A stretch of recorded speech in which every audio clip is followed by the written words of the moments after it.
তো আজকে আমরা কিং এবং হ্যাকের যে মতবাদ সেগুলো আলোচনা করব। তো এলসি কিং পেঙ্কের মতবাদটাকে অনুসরণ করেছিলেন, এটা আমরা আগে আলোচনা করেছি। তো আফ্রিকার বিভিন্ন এলাকাতে তিনি সমীক্ষা করেন এবং তার ভিত্তিতে এলসি কিং তার মতবাদটা দিয়েছিলেন। এবং এলসি কিংয়ের মতবাদটা মূলত শুষ্ক অঞ্চল, শুষ্ক এলাকা যেখানে বৃষ্টিপাতের পরিমাণটা কম হয় সেই এলাকাটাতে মূলত প্রযোজ্য। এবার কিংয়ের এই যে মতবাদটা, এটাকে বলা হয় standard এপিজেন cycle.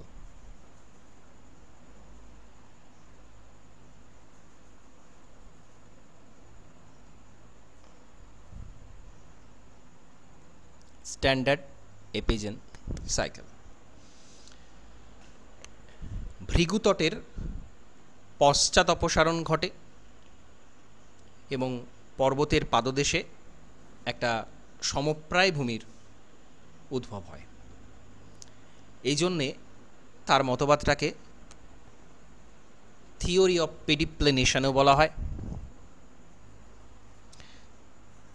Theory of পেডিপ্লেনেশন।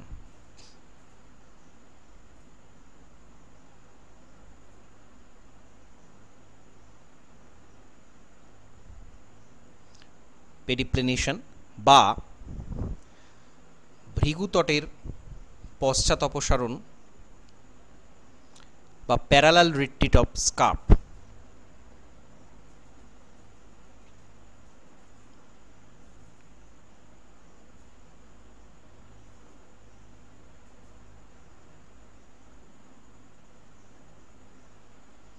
Parallel retreat of scarp এটাও বলা হয়ে থাকে, যেহেতু স্কার্প বা ভৃগুতট সেটা সমান্তরালভাবে পশ্চাৎ অপসারণ করছে, সেই জন্য এই কথাটা বলা হয়। তাহলে এতগুলো নাম রয়েছে। এখানে আমরা একটা চিত্র দেখতে পাচ্ছি, এখানে একটা কম্প্যারিজন দেয়া রয়েছে। ডেভিসের ক্ষেত্রে আমরা দেখতে পাচ্ছি আলটিমেটলি একটা পেনিপ্লেন তৈরি হয়েছে, সমপ্রায় ভূমি, যেটাকে পেঙ্ক বলছেন এন্ড্রাম্ফ, সমপ্রায় ভূমি। এবং কিংয়ের যে তত্ত্ব সেখানে পেডিপ্লেন বলছেন উনি, সেটাও কিন্তু একটা সমপ্রায় ভূমি। তো যাই হোক, এখানে একটা কম্প্যারিজন দেখানো রয়েছে। এখানে ঠিক এই জিনিসটাই ঘটে, যেটা একটা ভৃগু ছিল, এই অংশটা দেখতে পাচ্ছি আমরা একটা ভৃগু, সেটা কিন্তু ঠিক সমান্তরালে ক্ষয়টা সমান হচ্ছে, যার ফলে এখানে ঠিক সমান্তরালে পশ্চাৎ অপসারণ ঘটছে। আলটিমেটলি বর্তমানে এই ব্রাউন কালারের যে চিত্রটা, এটা হচ্ছে এর বর্তমান অবস্থা, এবং আগে এরা কিন্তু এই রকম অবস্থাতে ছিল। এটাই কিন্তু কিংয়ের মূল আলোচ্য বিষয়বস্তু। তো মরুপ্রায় অঞ্চলে ভূমিভাগের তিনটে উপাদান থাকে, প্রাথমিক উপাদান। একটা হচ্ছে খাড়া ক্ষয়জাত পাহাড় বা উচ্চভূমি, যেটা প্রাথমিকভাবে মেশা তৈরি করে, যদি একটু ক্ষয় কম হয়, আর একটু ক্ষয় বেশি হলে সেটা বিউটে পরিণত হয়। আরও বেশি ক্ষয় হলে আলটিমেটলি সেটা ইনসেল বার্জে পরিণত হয়, তারপর বর্নহাট এবং আলটিমেটলি ক্যাসেল কাপিজ বা কবজে, যেটা আমরা বায়ুর ক্ষয় কাজের ফলে উদ্ভূত ভূমিরূপের আলোচনা করেছি অলরেডি। এবং কিংয়ের এই তত্ত্বটা যেহেতু শুকনো অঞ্চলের ক্ষেত্রেই প্রযোজ্য, সেহেতু আমরা দেখব এখানেও কিন্তু ঠিক সেই ধাপগুলো, সেই স্টেপগুলো এখানে আমরা দেখতে পাবো। তাহলে মেসা, বিউট, ইনসেল বার্জ, বর্নহাট, ক্যাসেল কাপিজ, এইভাবে ক্ষয়টা হচ্ছে। এবং এই যে ভৃগু, এর প্রান্তদেশে 15 থেকে 30 ডিগ্রি ঢাল দেখতে পাওয়া যায়। আবহবিকারজাত চূর্ণ বিচূর্ণ যে পদার্থ সেগুলো সঞ্চয় হয় নিচে, এবং এই ক্ষয়ের কারণেই ঢালটা পিছন দিকে পশ্চাৎ অপসারণ করে,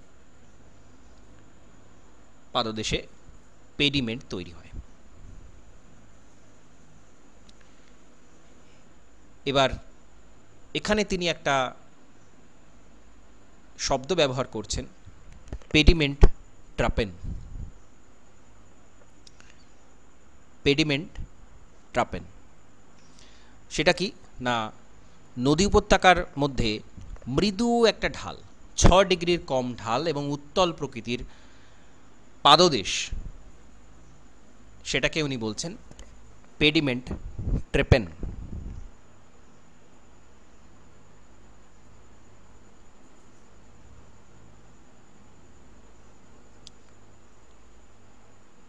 ছ ডিগ্রি কম হয়।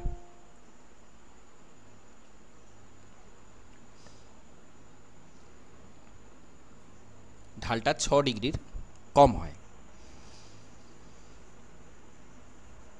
এবার কিংয়ের যে ক্ষয়চক্রের পর্যায়ে এখানেও কিন্তু 3টে অবস্থা দেখা যায়। একটা যৌবন অবস্থা, শুকনো এলাকাতে পেডিপ্লেন অংশে উত্থান হয় এবং ভৃগু তৈরি হয়। ভৃগুর ঢাল যথেষ্ট বেশি থাকে, নদী নিম্নক্ষয় শুরু করে। যতদিন নিম্নক্ষয় চলে ততদিন কিন্তু পশ্চাৎ অপসারণটা ঘটে না। নিম্নক্ষয় যত বাড়তে থাকে ধীরে ধীরে, নিম্নক্ষয় যত কমতে থাকে ধীরে ধীরে এই পশ্চাৎ অপসারণটা শুরু হয়, এবং এই পশ্চাৎ অপসারণের কারণেই নিচে যে ক্ষয়জাত ভূমি তাকে উনি নাম দিচ্ছেন পেডিমেন্ট। তো এই পেডিমেন্টটা ধীরে ধীরে মস্তকের দিকে বিস্তার লাভ করছে, পেছন দিকে যেটা বাড়তে থাকে, কারণ ক্ষয়ের যত সময় যায় ক্ষয় বেশি হতে থাকে, তো পেছন দিকে মস্তকের দিকে বাড়ে। পেডিমেন্টের বিস্তার হয় যত বেশি, তত বেশি জলবিভাজিকাগুলো সংকুচিত হয়ে আসে এবং আলটিমেটলি ইনসেল বার্জে পরিণত হয়। ইনসেল বার্জ ক্ষয় পেয়ে যখন একটা গম্বুজের মতো অংশে রূপান্তরিত হয় তাকে বলা হয় বর্নহার্ড, আর বর্নহার্ড যখন ক্ষয় পেয়ে গিয়ে বোল্ডারে পরিণত হয় তখন তাকে বলা হচ্ছে ক্যাসেল কাপিজ। অর্থাৎ এই যে একটা জলবিভাজিকা ছিল, জলবিভাজিকা আস্তে আস্তে আস্তে আস্তে শুরু হতে হতে হতে হতে আলটিমেটলি একটা ইনসেল বার্জে এটা পরিণত হয়। বিভাজিকাটাই ইনসেল বার্জে পরিণত হয়, এবং সেটা যখন কিছুটা গম্বুজাকৃতি ঢিবিতে পরিণত হয় তখন সেটা বলা হচ্ছে বোনহার্ড।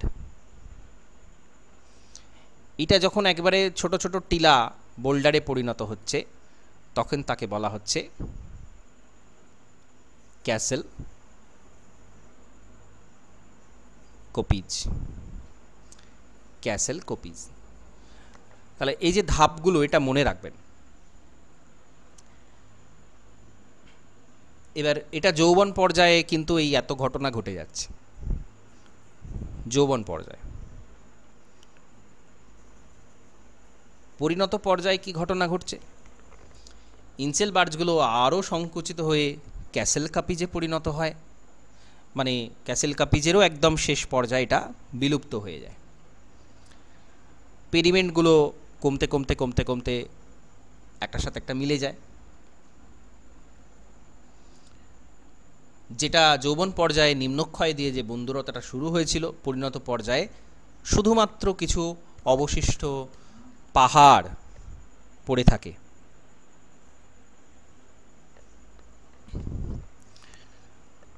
পরিণত পর্যায়ে এই ঘটনাটা দেখতে পাওয়া যায়।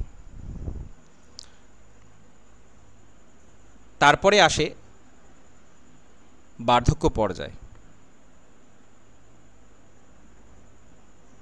বার্ধক্য পর্যায়ে কি দেখতে পাওয়া যায়? এখানে আর ক্ষয়জাত পাহাড়েরও অস্তিত্ব থাকছে না, বন্ধুরতা একেবারে কমে যায়।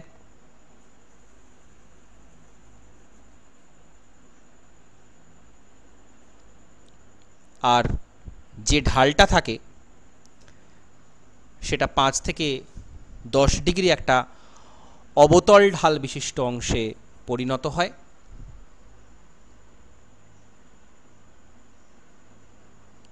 অবতল ঢাল বিশিষ্ট 5 থেকে 10 ডিগ্রি এরকম অবতল ঢাল বিশিষ্ট একটা অংশ, সেটাকে বলা হচ্ছে পেডিপ্লেন। পেডিপ্লেন, পেডিপ্লেনটাই হচ্ছে আলটিমেট অবস্থা, শেষ অবস্থা এলসি কিংয়ের ক্ষয়চক্রের অন্তিম অবস্থা। এখন ডেভিসেরটা যেমন পেঙ্ক সমালোচনা করেছিলেন, সেরকম আবার কিংয়েরটা ক্রিকমে সমালোচনা করেছেন, যে উনি কিন্তু শুধুমাত্র আফ্রিকার এলাকাতেই তার সমীক্ষাটা চালিয়েছেন এবং কিংয়ের মতে কি কোনো ভূমি উৎপত্তি হচ্ছে ক্ষয়জাত সমপ্রায় ভূমি থেকে, যেটা একটা সময় হিমবাহের কার্যকলাপের সাথে যুক্ত ছিল, সেই সমপ্রায় অংশ, যেটা কিনা হিমবাহের সাথে যুক্ত ছিল, কিন্তু কিং কিন্তু কোনো রকম এখানে জলবায়ু বিষয়ক পূর্ববর্তী যে অবস্থা সেটা সংক্রান্ত কিন্তু কিছু উনি বলেন। আর উষ্ণ অঞ্চলেও কোনো কোনো ক্ষেত্রে রাসায়নিক আবহবিকার দেখতে পাওয়া যেতে পারে, সেটা সম্পর্কে উনি কিন্তু কিছু বলেন। আবার দেখা যাবে উনি কিন্তু উলম্ব অবঘর্ষের কথা শুধুমাত্র বলেছেন, কিন্তু পার্শ্বমুখী ক্ষয়ও যে হয় সেটা কিন্তু উনি বলেননি। দু ধরনেরই ক্ষয় চলতে থাকে। আর কিং বলছেন যে সমুদ্রের যে অবনমন হয়েছে, সমুদ্র পৃষ্ঠের অবনমন হয়েছে, সমপ্রায় ভূমি তৈরি হয়েছে। তো এটা শুধুমাত্র যে উপকূল অঞ্চলেই হবে তা নয়, সেটা উপকূল অঞ্চলে হওয়ার পর সেটা ধীরে ধীরে মহাদেশগুলোর দিকে বিস্তৃত হতে থাকে। তো যাই হোক, এই সমস্ত বিষয়ে তার তত্ত্বের মধ্যে কিছু ত্রুটি রয়েছে, কিন্তু মরু অঞ্চলের ক্ষয়চক্র, সেখানকার ভূমিরূপের উৎপত্তি, সেই মতবাদ সেটা কিন্তু এই কিংয়ের মতবাদের সাথে যথেষ্ট সামঞ্জস্যপূর্ণ, সুতরাং আমরা এটাকে একটা আলাদা গুরুত্ব দেব। এটা হলো। এবার আমরা চলে যাব নন সাইক্লিক কনসেপ্টে। নন সাইক্লিক কনসেপ্ট,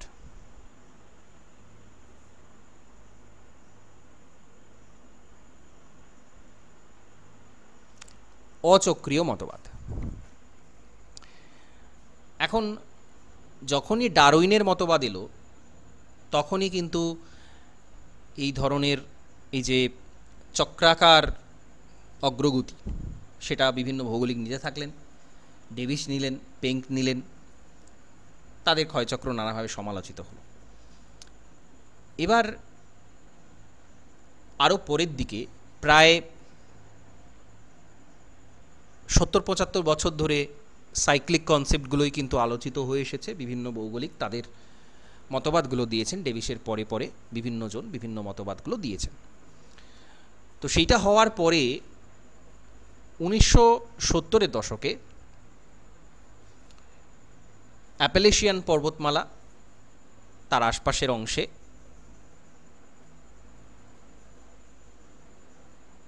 হ্যাক গবেষণা করছেন এবং তার মতবাদটা তিনি প্রকাশ করছেন। তো তিনি কি বলতে চাইছেন? আমরা এটাকে চক্রাকারে বলছিলাম, এতক্ষণ বলছিলাম যে হ্যাঁ, ভূমিটা উত্থিত হলো, তারপর ধীরে ধীরে সেটা ক্ষয় পেল, ক্ষয়ের পর আবার উত্থিত হলো, আবার ক্ষয় পেল, এই চক্রাকার গতিতে চলতে থাকছে, ক্ষয়চক্র। তো হ্যাক এখানে তার তত্ত্ব বলছেন সম্পূর্ণ অন্যভাবে। হ্যাকের মতে কোনো ক্ষয়চক্র বলে কিছু ভূপৃষ্ঠে নেই। হ্যাক সম্পূর্ণ ভিন্ন মত পোষণ করছেন, কোনো ক্ষয়চক্র বলে কিছু নেই। শক্তির যোগান ধীরে ধীরে পরিবর্তিত হয়, ভূপৃষ্ঠে প্রতিটা ভূমিরূপ পরিবর্তনের সাথে সাথে নিজেদের মানিয়ে নেয় এবং সবসময় তারা একটা ভারসাম্য অবস্থা বজায় রাখার চেষ্টা করে। ভূমিরূপগুলো একটা ভারসাম্য অবস্থায় থাকার চেষ্টা করে এবং এটা ওপেন সিস্টেমের অন্তর্গত। ওপেন আর ক্লোজ সিস্টেমের কথা আমি আগে বলেছিলাম, তো এটা কিন্তু একটা ওপেন সিস্টেমের অন্তর্গত। তো তিনি বলছেন the shape of landform reflect the balance between the resistance of the underlying material to erosion and the erosive energy of the active process। মানে এই যে ল্যান্ডফর্মটা তৈরি হচ্ছে সেটা কিসের ফলাফল না, একটা ব্যালেন্সের ফলাফল। কিসের ব্যালেন্স? নিচের যে লেয়ারটা রয়েছে সেইটা কতটা শক্তিশালী, সেটা কেমন, আর যেসব প্রসেসগুলো চলছে, ক্ষয়কারী যেসব শক্তিগুলো রয়েছে তারা কতটা শক্তিশালী, সেইটার উপরে নির্ভর করে ভূমিরূপটা কেমন হবে। এবং এটা উনি বারবার বলেছেন এটা কিন্তু একটা ওপেন সিস্টেমের অন্তর্গত, কোনো ক্লোজ সিস্টেমের ব্যাপার এখানে নেই। এবং হ্যাক এই কথা বলার পরে তার কিছু সমর্থক খুঁজে পাওয়া যায়। চোরলে সমর্থন করছেন তাকে, স্টলার সমর্থন করছেন,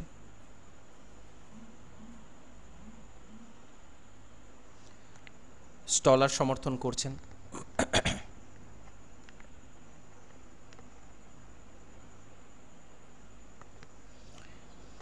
তো তারা মনে করছেন যতক্ষণ ভূমিরূপ প্রক্রিয়া একই রকম থাকে ততক্ষণ এটা কিন্তু কোনো পরিবর্তন আমরা দেখতে পাই না। এবং ভূমিরূপের পরিবর্তনটাও একটা ওপেন সিস্টেমের অন্তর্গত।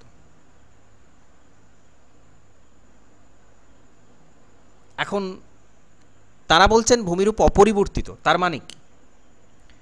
তার মানে কি এটা সম্পূর্ণভাবে স্থিতিশীল, কোনো ক্ষয়টয় হচ্ছে না? না, এটা কিন্তু নয়। তারা বলছেন ভূমিরূপটা আমরা দেখতে পাচ্ছি একই রকম রয়েছে, কিন্তু এই যে ক্ষয় পাচ্ছে, এই ক্ষয় পাওয়ার মাত্রাটা একই রকম হওয়ার কারণে আমরা ভূমির ঢাল, ভূমির বন্দুরতা, ঢালের দৈর্ঘ্য, ঢালের যে নতি যে অ্যাঙ্গেলটা সেটা একই রকম থাকছে। তার ফলে জিনিসটা কিন্তু একই রকমের দেখাচ্ছে। অর্থাৎ স্যার এই জায়গাটা আরেকবার বলবেন, এই যে একই রকম কেন দেখাচ্ছে? আমি শেষ হয়নি এখনো, একটু একটু অপেক্ষা করুন, আমি অবশ্যই বলবো। ধরুন এরকম ধরনের একটা ভূমিরূপ ছিল,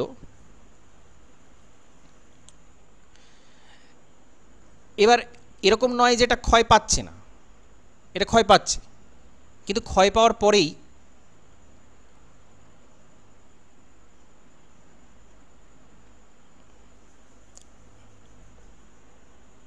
এই জিনিসটা দেখা যাচ্ছে।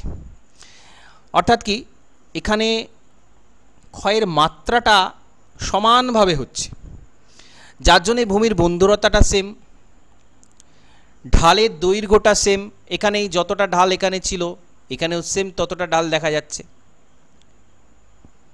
যে দারুণ ফাটল সমন্বিত এলাকা ছিল ঠিক সেম দেখা যাচ্ছে। নদী খাতের যে দৈর্ঘ্য ছিল সেটাও দেখা যাচ্ছে সেম। নতি, এই যে নতিতে হেলে রয়েছে শিলাস্তর, সেটাও এখানে সেম। তো এই কারণে ভূমির যে রূপ, ভূমির যে আকার আকৃতি সেটা থাকছে সেম, সেটা পরিবর্তন হচ্ছে না।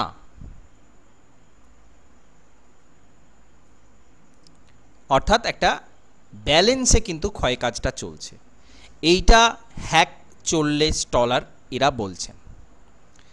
এবার বোঝা গেছে? বলুন। হ্যাঁ স্যার, হ্যাঁ। হ্যাঁ, তাহলে এই হচ্ছে ঘটনা। আমরা স্যার, এটাকে তুলনা করতে পারি, কিং যেমন প্যারালাল রিট্রিটমেন্টের কথা বলেছেন বা পেঙ্কও বলেছেন, এখানে ঘটনাটা পুরো ভূমিরূপটাই সেম। এই শুধু ঢালের ক্ষেত্রে নয়, পুরো ভূমিরূপটাই কিন্তু একই রকমভাবে ক্ষয় পাচ্ছে তাদের মতে, এবং একই রকমভাবে ক্ষয় পাওয়ার ফলে জিনিসটা এরকম দাঁড়াচ্ছে। ঠিক আছে, এটা হচ্ছে তাদের মতবাদের মূল বিষয়বস্তু। এবং এইটাকে দাঁড়ান দাঁড়ান, অবশ্যই বলবেন, আগে বলতে দিন আমাকে। তো এইটাকে বলা হচ্ছে নিউ স্কুল থট।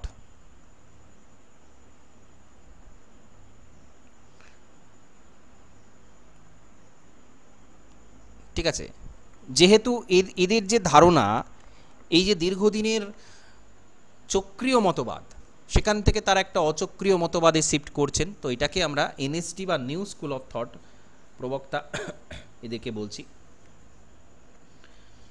তো এরা বলছেন ভূমিরূপ নিয়ন্ত্রণকারী যে বিষয়গুলো সেটা কি কি না, geomorphic process,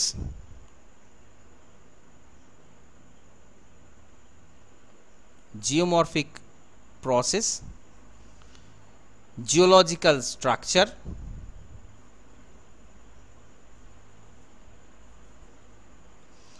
geomorphic process, geological structure, climate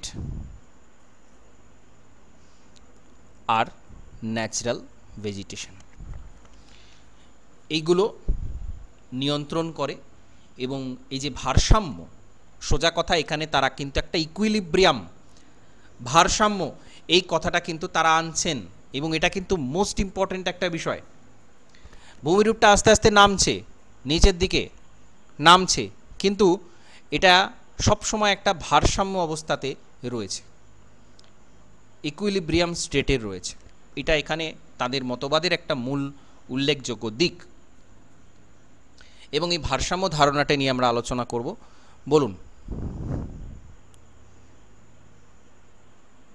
sir, বলছিলাম 9-10 লেভেলে নর্মাল সাইকেল অফ ইরোশনের মধ্যে এই হ্যাক পেং এগুলো সব পড়তে হবে? হ্যাঁ, আমি যেগুলো করালাম নর্মাল সাইকেল অফ ইরোশনের মধ্যে এগুলোই করবেন। নর্মাল সাইকেল না, আপনি কি মানে 9-10 সিলেবাসের কথা বলছেন?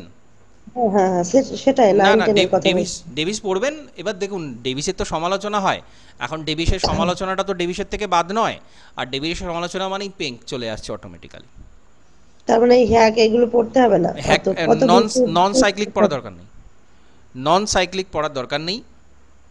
কিন্তু সাইক্লিকের যে টুকরো টুকরো ইনফরমেশন, সেগুলো একটু ওভারঅল দেখবেন। কারণ সমালোচনা, ডেভিসের সমালোচনা তো ডেভিসের থিওরির বাদ নয়। নর্মাল সাইকেল অফ ইরোশন মানে ডেভিসের থিওরি, মানে নদীর ক্ষয় কাজ ডেভিসের কথাই বোঝায়, কিন্তু তার সমালোচনার মধ্যে পেঙ্ক ঢুকে আছে।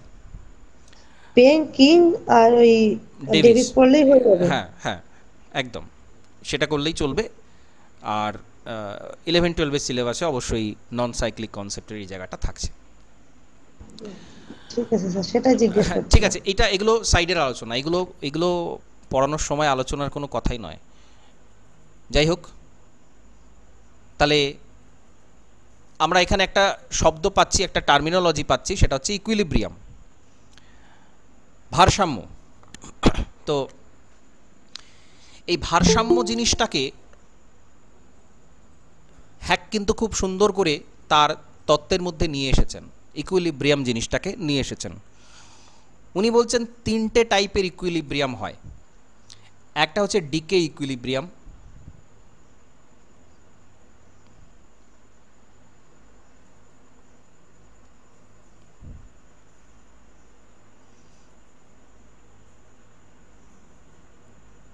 আরেকটা হচ্ছে ডাইনামিক ইকুইলিব্রিয়াম,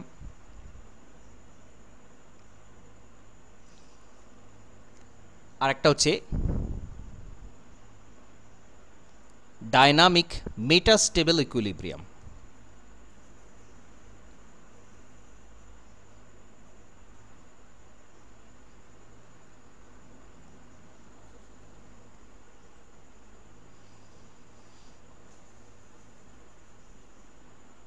ডিকে ডাইনামিক মেটাস্টেবল ইকুইলিব্রিয়াম। ডিকে ইকুইলিব্রিয়াম কোনটা? কোনো একটা ভূমিরূপ ধীরে ধীরে ক্ষয় পাচ্ছে, সমপ্রায় অবস্থায় যখন উপস্থিত হয়ে সেটা ভারসাম্য অবস্থায় আসছে, সেটাকে বলা হচ্ছে ডিকে ইকুইলিব্রিয়াম। এটা ভারসাম্য অবস্থায় আসতে সময় নিচ্ছে, সময় লাগছে অনেক, একদম শেষ পর্যায়ে গিয়ে অনেকটা ক্ষয় হয়ে যাওয়ার পর ভারসাম্য অবস্থায় আসছে, তাকে বলা হচ্ছে ডিকে ইকুইলিব্রিয়াম।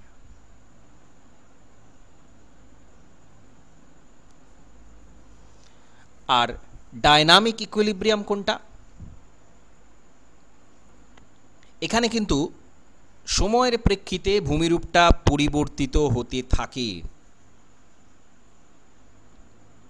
ভূমিরূপের উচ্চতা ক্রমাগত হ্রাস পায়, কিন্তু এটা চলাকালীন ক্ষয় আর সঞ্চয়ের মধ্যে একটা তফাৎ লক্ষ্য করা যায়।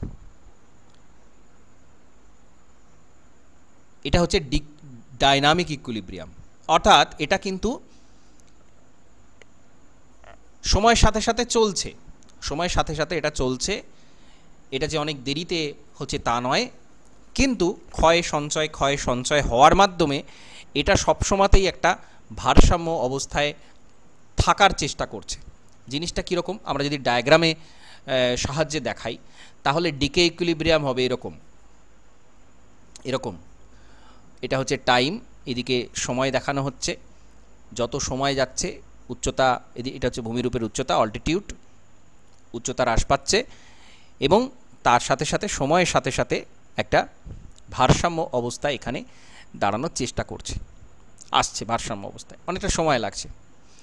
ডায়নামিক ইকুইলিব্রিয়ামের ডায়াগ্রামটা কেমন হবে? এটা হবে এরকম।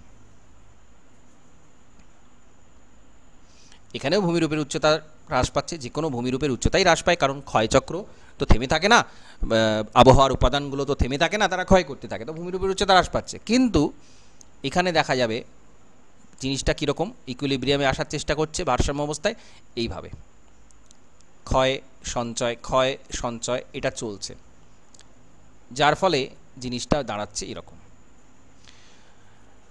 এটা হচ্ছে ডায়নামিক ইকুইলিব্রিয়াম, অর্থাৎ ক্ষয় চলার সাথে সাথেই ভূমিরূপটা ইকুইলিব্রিয়াম অবস্থায় আসার চেষ্টা করছে। ডিকে ইকুইলিব্রিয়াম নয়, এটা অনেক পরে, সময়ের পরে ভারসাম্য অবস্থায় আসছে। ভারসাম্য অবস্থা মানে ভূমির রূপটা যেমন ছিল দেখতে, ঠিক সেরকম দেখতে, অনেক সময় লাগছে সেটা। এটা কিন্তু সেরকম নয়, এটা ভূমিটা যেরকম দেখতে ছিল সেরকম অবস্থাতে আবার ফিরে আসছে, আবার ক্ষয় হচ্ছে, আবার ফিরে আসছে, আবার ক্ষয় হচ্ছে, এই জিনিসটা কিন্তু এখানে চলতে থাকছে। That is dynamic equilibrium. বোঝা গেছে? অসুবিধা থাকলে বলুন। হ্যাঁ হ্যাঁ বোঝা গেছে। কারো অসুবিধা আছে কি? আচ্ছা, এবার যে 3 নম্বর বিষয়টা, সেটা হচ্ছে ডায়নামিক মেটাস্টেবল ইকুইলিব্রিয়াম। এখানে দেখা যাবে, এখানে ডায়াগ্রামটা আঁকলে আরও স্পষ্ট হবে জিনিসটা। এখানে দেখা যাচ্ছে এরকম, সময়ের সাথে সাথে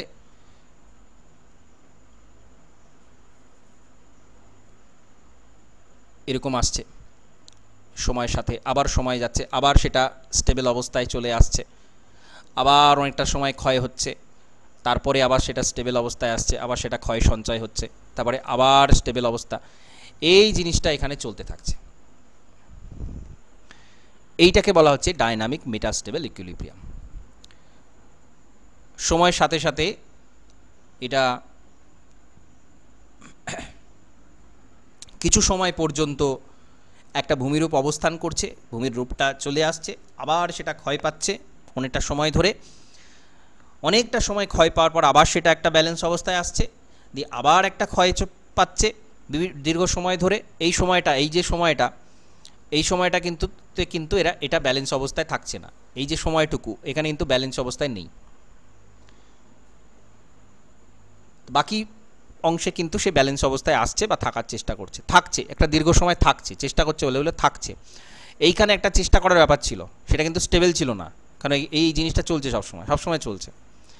এখানে কিন্তু স্টেবল, ভূমিরূপটা একই রকম, ক্ষয় সঞ্চয় হচ্ছে ওটা কিন্তু একই রকম, এবং ভূমিরূপের উচ্চতা কিন্তু এখানে একটা দীর্ঘ সময় পরে আবার শুধুমাত্র ক্ষয় দেখা যাচ্ছে। এইখানে কিন্তু কোনো ডায়নামিক ইকুইলিব্রিয়াম স্টেট নেই। তো এইটাকে বলা হচ্ছে মেটাস্টেবল ইকুইলিব্রিয়াম, বা এই যে একটা দীর্ঘ সময় এখানে একই রকম ভূমিরূপ দেখা যাচ্ছে, এইটাকে বলা হচ্ছে স্টেডি স্টেট ইকুইলিব্রিয়াম। এটাকে যেমন ডায়নামিক মেটাস্টেবল বলা হচ্ছে, এটাকে বলা হচ্ছে steady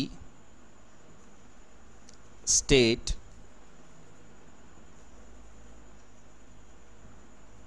equilibrium. Steady state equilibrium. তাহলে বোঝা গেছে? কারো অসুবিধা আছে কি?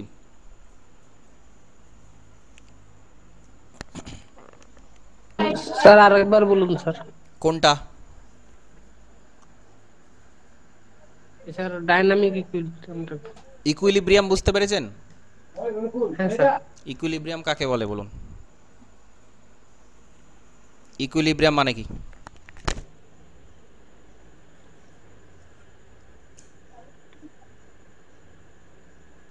ভূমিরূপ একটা ক্ষয় আর সঞ্চার মিলে একটা স্থিতি অবস্থা বজায় রাখছে স্যার, অনবরত। ক্ষয় সঞ্চয় স্থিতাবস্থা মানে?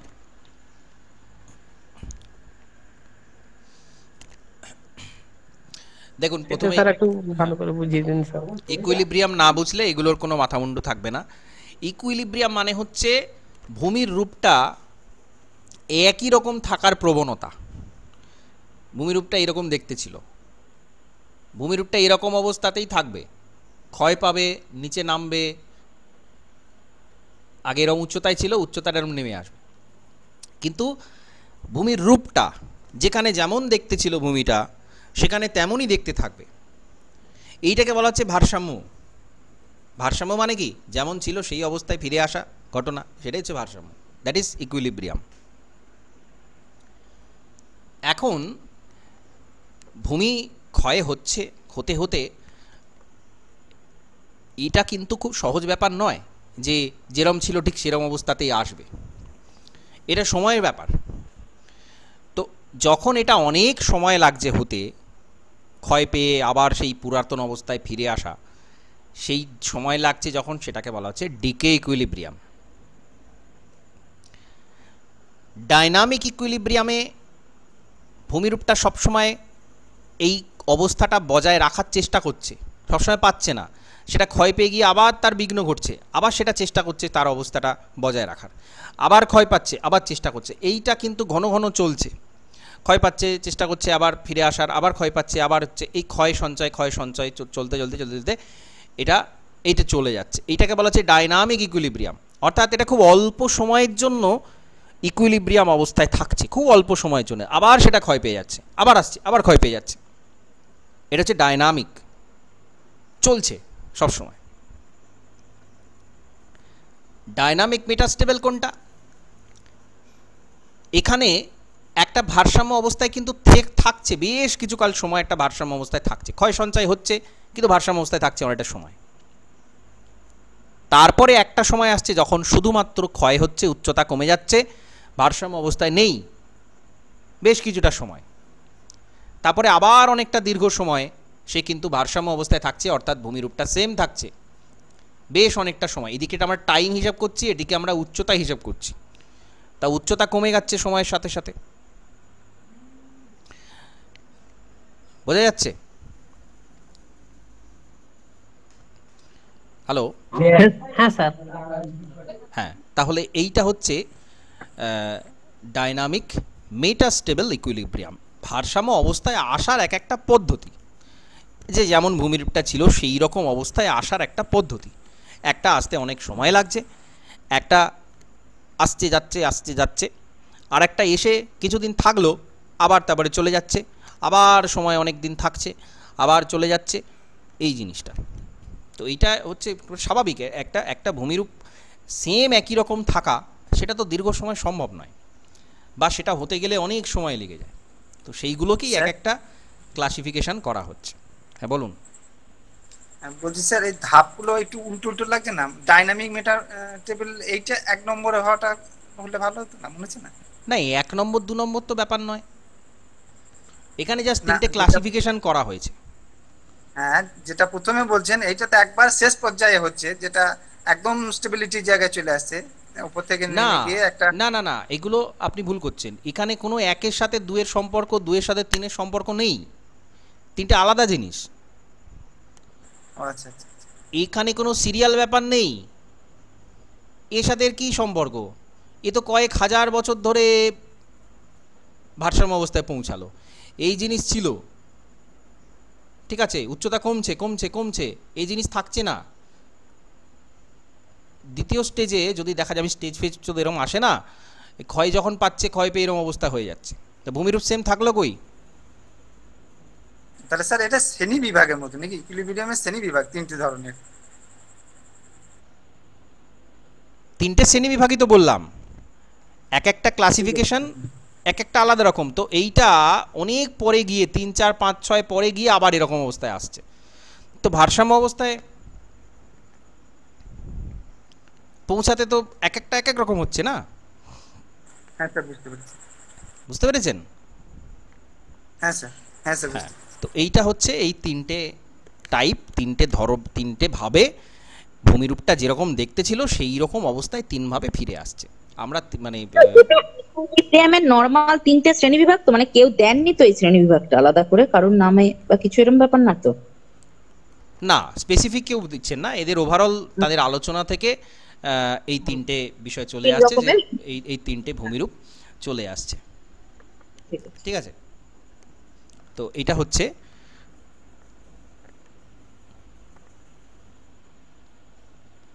তিনটে টাইপ।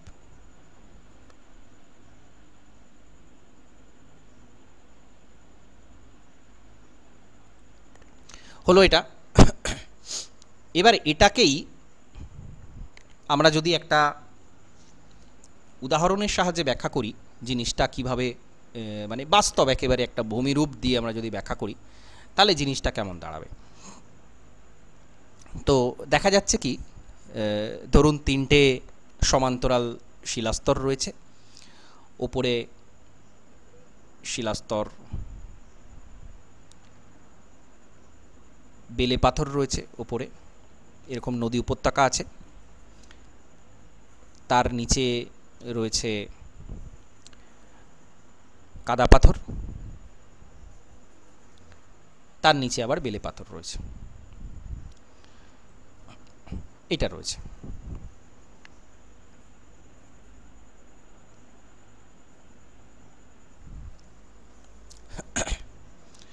এটা ধরুন বেলে পাথর,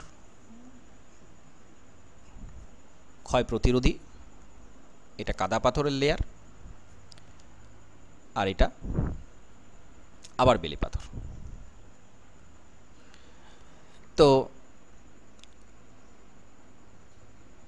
এখানে নদী ক্ষয় করছে, ধীরে ধীরে ক্ষয় করছে। নদী ক্ষয়ের ফলে আস্তে আস্তে দেখা যাবে ওপরের যে বেলে পাথরের যে লেয়ারটা, সেটা সরে গেছে।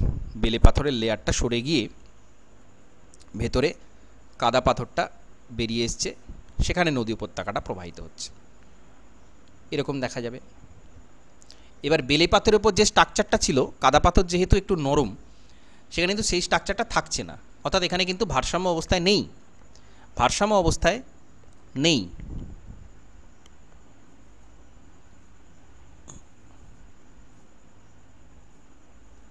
এবার দেখা যাবে আরও ক্ষয় পাবে, আরও ক্ষয় পাবে, কাদা স্তরটা, লেয়ারটা অপসারিত হবে খুব দ্রুত, তুলনামূলক দ্রুত অপসারিত হবে, কারণ সেটা কিন্তু অনেক বেশি দুর্বল। তারপর কি হবে?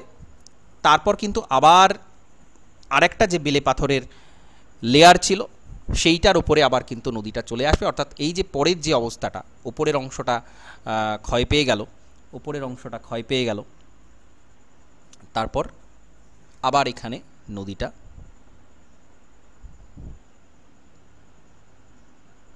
এইখানে চলে এলো, এরকম চলে এলো। তো অর্থাৎ এইখানে কিন্তু আবার দেখা যাবে সেই যে ভারসাম্য অবস্থা সেইটাতে চলে আসছে। কেন? কারণ এই প্রথমের দিকে যেটা বলা হচ্ছিল যে ভূমির উপরে, ভূমির যে গঠন, শিলা স্ট্রাকচার, সেটার উপরে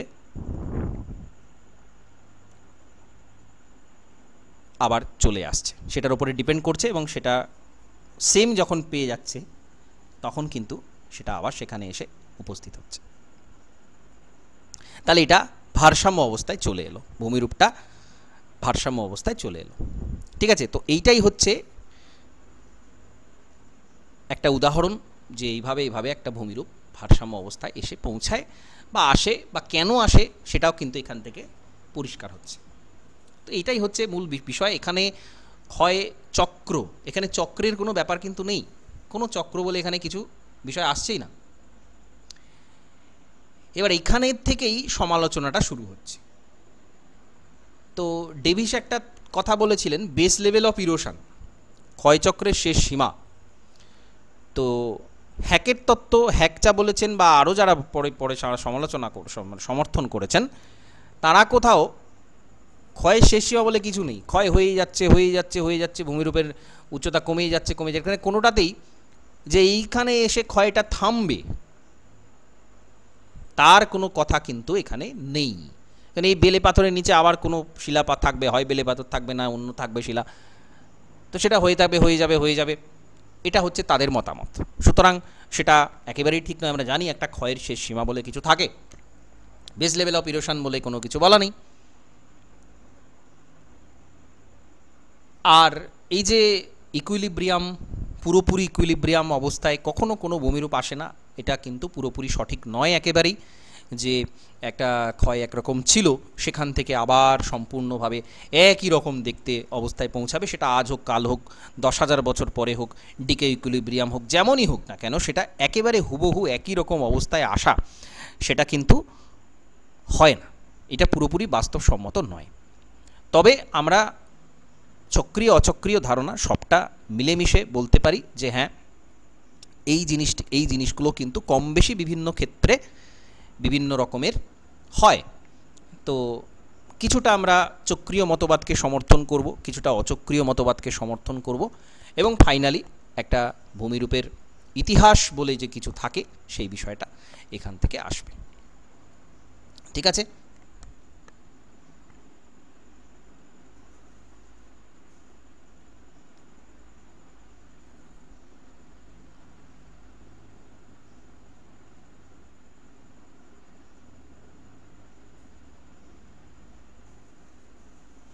স্যার হ্যাকের এইটা ওপেন সিস্টেমের মধ্যেই তো পড়ছে, হ্যাকের এটা কিসের? ওপেন সিস্টেমের মধ্যে পড়ছে তো, ডেভিসেরটা যেমন ক্লোজ সিস্টেম। হ্যাঁ, একদম। হ্যাঁ, ওকে, তাহলে এই হচ্ছে মূল বিষয়বস্তু, বললাম পুরো ব্যাপারটা। ঠিক আছে, ওই ইকুইলিব্রিয়ামের ব্যাপারটা যদি বুঝে নেন তাহলে এখানে আর কিছু নেই।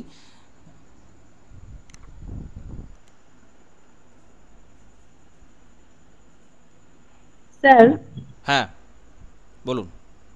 হ্যাঁ, একটা আইসি সময়ের কথা বলেছিল, সেটা কখন সেটা হয়? কিটা? আইসি সময়, রিল্যাক্সেশন টাইম যেটা বলেছিল। বুঝতে পারলাম না আপনি কি বলছেন, কিসের কথা বলছেন? রিল্যাক্সেশন টাইম বলে একটা ওয়ার্ড বলেছিল। হ্যাঁ, রিল্যাক্সেশন টাইম ওই যে ওই সময়টা, যে সময়টা ক্ষয়ে এই যে অংশটা, এই যে টাইমটা, ঠিক আছে, যখন এই ইকুইলিব্রিয়াম অবস্থাটাতে নেই, এই যে সময়টা, এই সময়গুলোকে ধরে এই সময়গুলোকে বলা হচ্ছে। ঠিক আছে,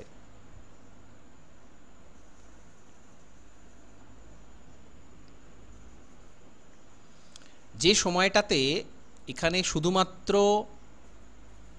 উচ্চতা হ্রাস প্রাপ্তি হচ্ছে, কোনো রকম ভারসাম্য অবস্থায় আসার ঘটনা থাকছে না, এই সময়টা হচ্ছে রিল্যাক্সেশন টাইম।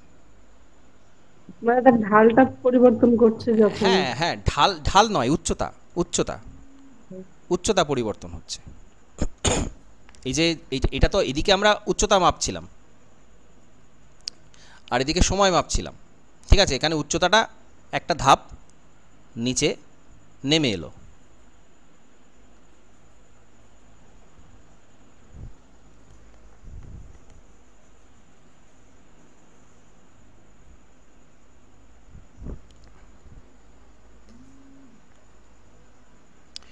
তাহলে স্যার এটা 3 নাম্বার ইকুইলিব্রিয়ামের মধ্যে পড়বে।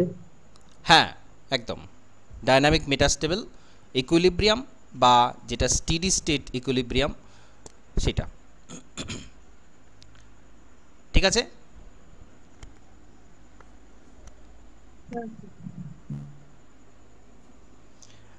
ওকে, তাহলে আজ এই ক্লাসটা এখানে কমপ্লিট করছি। নমস্কার, ধন্যবাদ।